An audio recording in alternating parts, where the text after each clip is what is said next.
The 3 best ways to self-sabotage. Yes, we're talking about that dreaded thing, that self-sabotage, the pain we create for ourselves by being our own undoing. I know many people who have gone after great career goals or educational goals only to sabotage it right when they're almost there. I've worked with people in recovery over decades, and I've seen so many people almost get to that milestone and then blow it up. Or better yet, get in a really great relationship and be really happy and then begin to mess it up. Because self-sabotage comes from the fear of success. It can be fueled by complicated grief, simple grief. It can be fueled by fear and all kinds of things. But I have 3 ways that I can always tell when self-sabotage is in the air, both with myself, with my clients, in the world. I just listen for it. And I want to talk about those 3 things, because if you're aware of those 3 things that create self-sabotage, you too can pay attention and make some different choices if you're going down a self-sabotage road, knowingly or unknowingly. Now, the first one of these ways to self-sabotage, I guess, is making excuses. And now people laugh about this, and people laugh at me and go, "Oh, I can't believe you're so sensitive to excuses." Well, because excuses show that something's not quite in integrity, something's not quite in alignment. Now, you can be making an excuse for you, but you could also be making an excuse for someone else. That's even more dangerous. So when we excuse away non-acceptable behavior in another or in ourselves, we are setting ourselves up for self-sabotage. When I'm in that place where I am not in alignment, it's easy to make an excuse. And think about it. When was the last time you made an excuse? Well, it was because, I've had people say, "Well, I don't call you, Diane, because you're always busy." Well, they're making an excuse for something that's not real. So they're sabotaging their ability to connect with me and blaming it on me, which is another one of the 3 things, blame. But it's an easy, convenient way to use an excuse, right? To not take responsibility, to not take accountability, to not do the right thing and not be successful at whatever we're trying to do. I can't do it. I don't know how. I think I've heard "I don't know" so many times, and all of those things. And instead of saying, "Well, I'm open," there's different things we can say. I'll get to that in a minute. The point is, when we're making an excuse, something's not right. There's some form of integrity that's off. Sometimes it's way off. Sometimes it's a little bit off.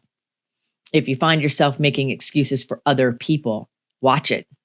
Because first of all, it's none of your business. And second of all, you are crossing some boundaries in an internal way that may not serve anybody. So I have a friend of mine who was recently struggling. She was kind of depressed.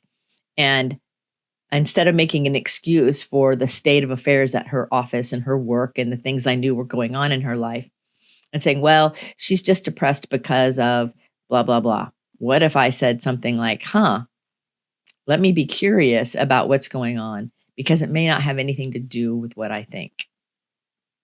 So, and it might not even be depression she has. We don't know unless we ask. So excuses, that's the number 1 way we sabotage ourselves. The second best way that we sabotage ourselves is blame.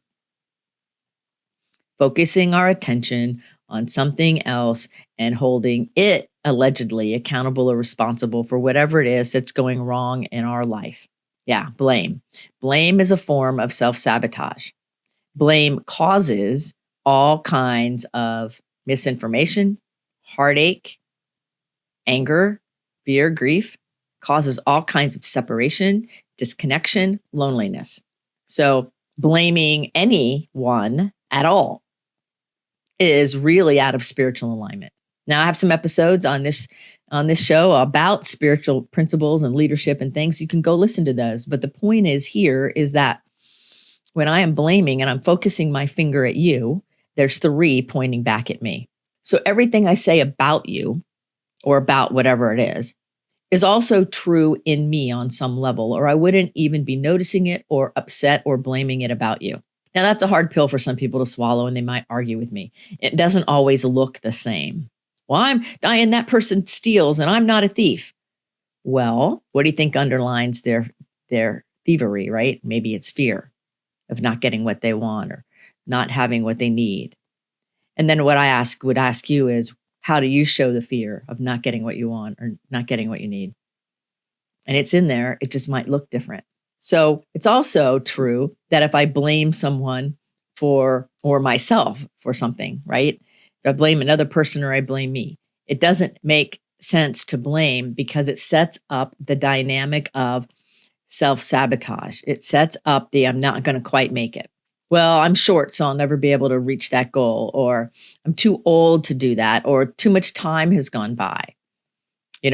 Oh, if only my, teacher would have taught me that, then I wouldn't be where I am. All those things that are like blaming, they don't work. Third thing is explaining away and over talking. I can always tell when people love to be in their talk mode, and I might ask a simple question and then they go on for 40 minutes.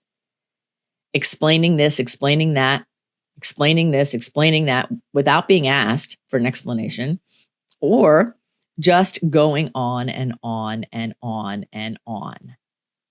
That is a person who is setting themselves up to sabotage themselves knowingly or unknowingly. So the more awareness we have in our words, our actions, our behaviors, the more awareness we have, then we can go a step deeper and look at our motive, look at what's underneath it, what is fueling us, what matters to us really, and how are we willing to stand up for that. And probably we will run into a belief system or two that needs to be rectified in order to not sabotage ourselves. Because in our culture, in our world, there are sometimes, often, beliefs in us that don't belong any longer, that were given to us by another generation, by someone else, or that we adopted, and they're no longer relevant. So it's important for us. It's very important for all of us to get clear here. And if we don't want to sabotage anymore, we don't want to have to keep starting over. We don't want to have to keep blowing up our life to get where we're going. We don't want to have to keep going through pain and trauma and turmoil and chaos. When you're tired of that level of self-sabotage, why do I always get, I had a client the other day, why do I always get in the same relationships with the same kinds of people, just different names? Well, because it's time to start looking at underneath, the feelings underneath. What is going on really? And so I can always tell when somebody's blaming lots of other different people. I had a client that was blaming people of other races and people of other socioeconomic statuses and people of other belief systems. And that person is still really struggling. They have a really hard time being open to the fact that that level of blame that they are saying is just conversation. The denial is so great that this person doesn't even see that what they're doing is blame. Yeah. And he's learning, he's starting to learn, because I think his wife is helping him see that sometimes when you get in those things and you start pointing fingers, that's blame every time. And it can be veiled in, well, I'm just holding them accountable. That's self-righteousness, right? It can be veiled in all kinds of forms. But the truth is, if in your heart you are blaming another person, institution, group of people, yourself, you're counted in the person, right? Blame, pointing a finger, and holding that as the reason why you're not getting where you want to go or doing what you want to have or believing in what you want to believe, like you're holding that responsible. That blame is sabotaging your own happiness, your own success, your own fulfillment, your own belonging, and it will create loneliness and disconnection and discord. Just like over-explaining. Have you ever heard anybody who loves to hear themselves talk? That's what a lot of popular people say about it. It's just always talking and explaining everything. I know somebody who always is explaining the traditions of this person's religion as they're speaking, and always explaining without really paying attention to the listener. And I think it's a habit and it's fine. But when we keep explaining all the time, it could be off-putting to people because maybe the listener already understands. Or maybe in the explanation, you don't give the listener a chance to ask a question or say something. Or sometimes people who are just explaining all the time are explaining in order to not feel the feeling that goes underneath it. Recently, I know somebody who lost a loved one, and it was very, very hard for them. And they were explaining all the external situations. And that was a way for them to medicate or cover the grief and sadness that they were feeling and the fear of not having this person in their life. And so they were sabotaging their work. They were sabotaging their relationships. They were sabotaging their own happiness by using explanations to cover over important emotions. That's how an explanation can, it's one way an explanation can sabotage. Same thing when we explain away things other people do. Oh, well, that person's just having a hard day. And then pretty soon you're being taken advantage of, or they're in trouble, or they're harmed. And we were explaining away something that should have been listened to and paid attention to. Happens a lot in addiction. Oh, they're just having a bad day. They're just drunk this weekend. Well, when they do it 5 or 6 weekends in a row, and now pretty soon they need a detox center. Maybe if we didn't explain it away all the time and we said, this behavior isn't acceptable, maybe then a boundary can help bring greater connection. Just maybe. So many factors. And then, of course, making excuses is a big one. Making excuses for anything. Oh, my foot hurts. Oh, this hurts. Oh, what about that? I'm recovering from a lot of physical pain, and it's really easy for me to say, well, I didn't do it because it hurt. That's true. That's a true statement. But if I say it as an excuse to not do what needs to happen, then I need to look at that. Is it a valid statement and that's true? Or is it an excuse to not rise to the level I know I'm able to? And only each person, each one of us, only we know the answer to that question. So it's important to discern. Am I making an excuse? Am I explaining something away? What am I doing? Anytime those behaviors, those words, those actions come out of someone's mouth or their behavior, my little radar peak up a little bit and go, what's going on here? What's going on here? Because a person in full alignment and integrity doesn't need any of these three things. They speak clearly and cleanly, and excuses don't matter, and they don't blame, and these things don't happen. So when you're off balance and you catch yourself blaming and making excuses, stop for a minute, take a few breaths, align yourself with who you truly are, check your motives, then see if any place in there is self-sabotage or the fear of success. I'll bet that's where you find it. And only then, with that awareness, can you free yourself from it. That'll be another podcast episode, how to free ourselves from it. But one way to do it is first tell ourselves the truth. Tell yourself the truth. Yep, I've been blaming my mom for the last 50 years because she didn't say she loved me enough. What are you going to do about it? I'm blaming my third grade teacher. Now, I'm making all this up, right? I blame my third grade math teacher because he looked at me funny. I blame my first boyfriend, who did X, Y, Z. All right. Or even if I want to blame a recent person, a recent client who didn't hold up their end of the bargain in our relationship, how is that going to serve? Holding on to the blame.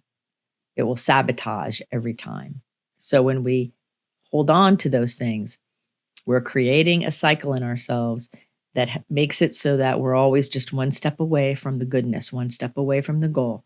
We're never quite reaching what it is we say we're working for. And it's these things that are the culprit. So when you hear them come up, don't get mad at yourself. Don't get all upset. Don't get, oh no, here it is. Say, ooh, get curious. What's going on? How come this is coming out of me? And what can I do to get back in my integrity? And that, my friends, is where we start the next part of the journey of boundaries and releasing ourselves from loneliness and those kinds of things. So remember to put your face to the sun so the shadows fall behind you. And remember that when you're blaming or making excuses or explaining away, you're creating challenges for yourself. And remember, you deserve a life free of self-sabotage, because in my world, you're the best idea God ever had. I know. So until the next episode, if someone gets me, be well.